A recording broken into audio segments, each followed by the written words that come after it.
Hello everyone, स्वागत है हमारे यूट्यूब चैनल नोटा क्लास में। पिछले लेक्चर में हम लोगों ने थ्योरेटिकल पोर्शन पे एनसीईआरटी के थ्योरेटिकल पोर्शन पे बात किया था और आज हम लोग उसी को कंटिन्यू करेंगे और जो बचे हुए क्वेश्चन थे हमारे इस चैप्टर में उसको हम लोग आज डिस्कस करेंगे। तो चलिए क्वेश्चन की तरफ चलते हैं हम लोग। तो आज का पहला क्वेश्चन है, the potential energy of the following object decrease progressively, does the violate the law of conservation of energy and why. देखिए इस क्वेश्चन में बोला जा रहा है कि क्या जब कोई ऑब्जेक्ट है जब हम लोग ऊपर से इसको छोड़ते हैं तो क्या गिरता है, तो ये law of conservation of energy को डिस्ट्रॉय करता है, मतलब कि क्या एनर्जी कहीं बर्बाद हो जाती है या फिर डिस्क्रीट हो जाती है कहीं एनर्जी। तो हम लोग पिछले लेक्चर में हम लोग डिस्कस किया था कि नहीं, जब किसी ऑब्जेक्ट को हम लोग फ्री फॉल छोड़ते हैं तो उसका क्या होता है, पोटेंशियल एनर्जी जो mgh होता है वो क्या होता है, काइनेटिक एनर्जी में चेंज हो जाता है। यहाँ पे हमारा law of conservation of energy valid रहता है और हमारा पोटेंशियल एनर्जी डिस्क्रीट नहीं होता है, बर्बाद नहीं होता है।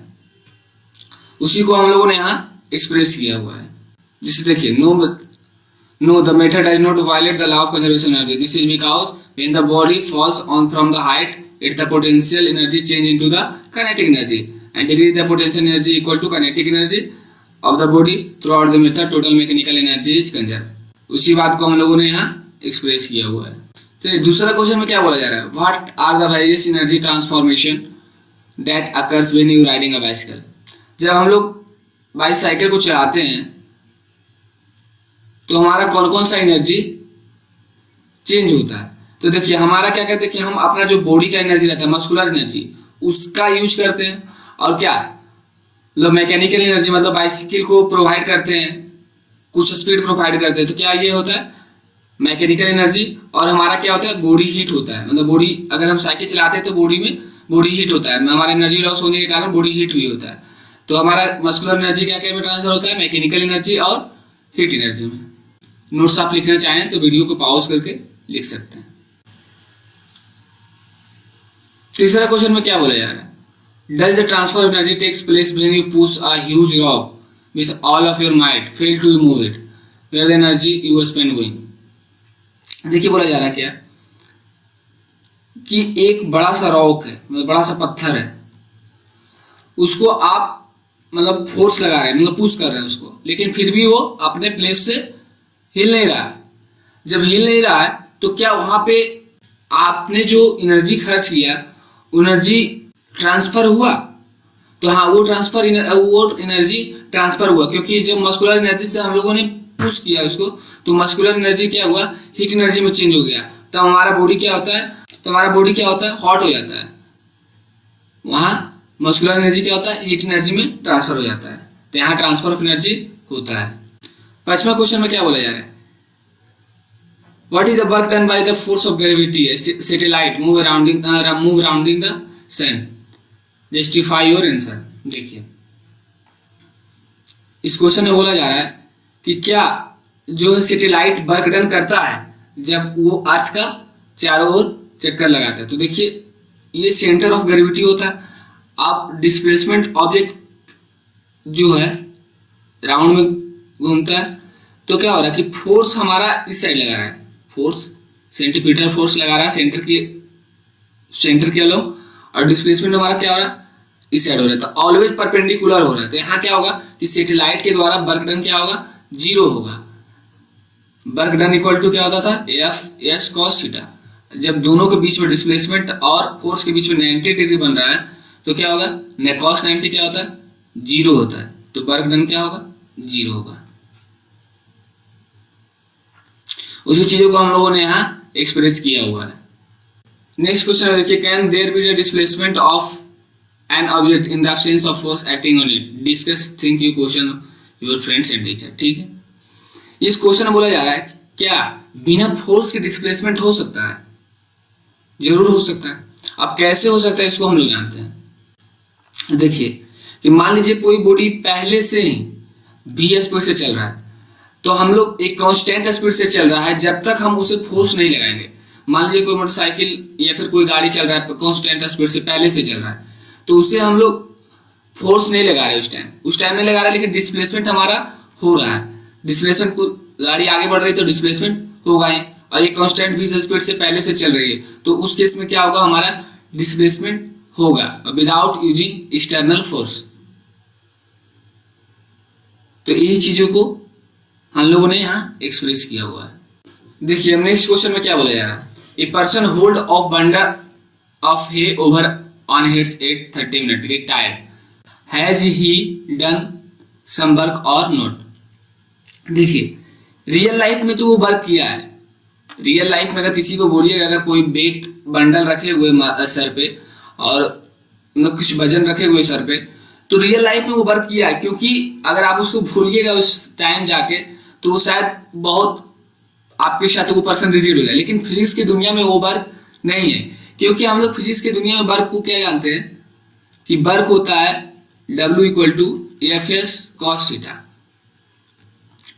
जब ऊपर से वेट लग रहा है तो क्या हो रहा है, फोर्स तो लग रहा है, ठीक है, ये क्या हो रहा है, फोर्स लग रहा है। फिजिक्स की दुनिया में हम लोग वर्क को जानते हैं Fs cos थीटा से। फोर्स क्या होता है, नीचे की तरफ लग रहा है, वेट mg लग रहा है, जितना वो सर पे वेट लगा हुआ है, मतलब मास रखा हुआ है, ग्रेविटी से मल्टीप्लाई उतना फोर्स लग रहा है। बट डिस्प्लेसमेंट उसका उसी स्थान पे, तो डिस्प्लेसमेंट उसका क्या हो जाएगा, 0। तो Fs और 0 को मल्टीप्लाई करेंगे, जब हम Fs को देखेंगे तो वर्क क्या हो जाएगा, 0 हो जाएगा। तो इसी कारण से वह उस पर्सन फिजिक्स की दुनिया में वर्क नहीं किया। नेक्स्ट क्वेश्चन में क्या हो जा रहा है कि an object of mass m is moving with the constant velocity v, how much work should be done an object belong to the rest. ठीक है, कोई दिक्कत नहीं।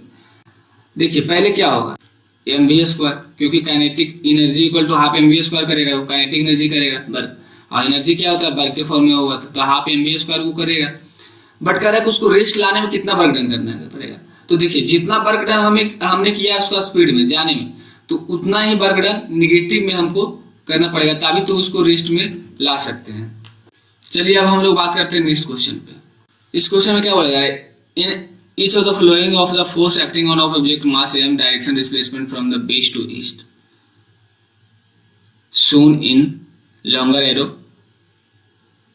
observe the diagram carefully, state whether the work done by the force negative, positive or 0। देखिए इसमें 3 case दिया हुआ है। पहला तो एक ब्लॉक है जिसपे डिस्प्लेसमेंट इस साइड हो रहा है और फोर्स अपर साइड लग रहा है, ठीक है। दूसरा केस है फोर्स इस साइड लग रहा है, डिस्प्लेसमेंट इस साइड हो रहा है, ठीक है। तीसरा केस है फोर्स इस साइड लग रहा है, डिस्प्लेसमेंट इस साइड लग रहा है, डिस्प्लेसमेंट इस साइड हो रहा है, ठीक है। तो देखिए पहला केस में क्या होगा, वर्क डन इक्वल टू हम लोग क्या जानते हैं, Fs cos theta, cos theta जानते हैं। तो पहला केस में क्या होगा कि हमारा डिस्प्लेसमेंट और फोर्स के बीच में 90 डिग्री बन रहा है, तो 90 cos 90 हम लोग क्या जानते हैं, 0 होता है। तो 0 होता है तो ये क्या हो जाएगा, वर्क डन यहाँ 0 हो जाएगा। तो पहला केस में वर्क डन क्या हो जाएगा, हमारा 0 हो जाएगा। दूसरा केस में क्या है कि डिस्प्लेसमेंट और cos थीटा का एंगल कितना बना रहा है, work done equal to Fs cos theta. cos theta का एंगल कितना बना रहा है, दोनों सेम जा रहा है, तो 0 डिग्री एंगल बना रहा है। अब 0 डिग्री एंगल बना रहा है तो cos 0 क्या होता है, 1 होता है, तो यहाँ पॉजिटिव वर्क होगा, W इक्वल टू Fs हो जाएगा। यहाँ क्या होगा, दोनों अपोजिट साइड में तो 180 डिग्री का एंगल बना रहा है, तो 180 cos 180 1 हो जाता है, -1 होता है, तो -1 होता है, तो यहाँ क्या हो जाएगा, work done equal to -Fs। यही 3 केस पे हम लोगों को बात करने के लिए बोला गया था इसमें। नेक्स्ट क्वेश्चन में क्या बोला जा रहा है, सोनी से that acceleration of object could be 0 even as several force acting on it. ठीक है, बोला जा रहा है कि सोनी बोल रही है कि बहुत सारे फोर्स अगर एक ऑब्जेक्ट पे लग रहा है लेकिन डिस्प्लेसमेंट 0, क्या ऐसा पॉसिबल है? तो हाँ है पॉसिबल, क्योंकि देखिए मान लीजिए कि एक फोर्स इस साइड लगा दिए 5 न्यूटन का, एक फोर्स इस साइड लगा दिए 5 न्यूटन का, और एक फोर्स इस साइड लगा दिए 5 न्यूटन का, और एक फोर्स ये साइड लगा दिए 5 न्यूटन। तो यहाँ देखिए कि ये फोर्स को ये बैलेंस कर रहा है, ये फोर्स को ये बैलेंस कर रहा है, तो ये क्या होगा कि ये अपने पोजीशन पे ये ऑब्जेक्ट रहेगा, ये डिस्प्लेसमेंट नहीं करेगा। डिस्प्लेसमेंट नहीं करेगा तो एक्सेलरेशन नहीं होगी। अब एक्सेलरेशन यहाँ नहीं होगी, एक्सेलरेशन यहाँ 0 होगी, क्योंकि सेवरल फोर्स ऐड कर रहा है बट एक्सेलरेशन 0 होगी। तो ऐसा पॉसिबल है कि जब हमारा ऑब्जेक्ट इक्विलिब्रियम में रहे। इक्विलिब्रियम का कंडीशन क्या होता है कि सब जब फोर्स बराबर हो जाए, जितना फोर्स एक्ट हो रहा है उसके अपोजिट में एक फोर्स हो, तो उसे इक्विलिब्रियम कंडीशन बोलते हैं।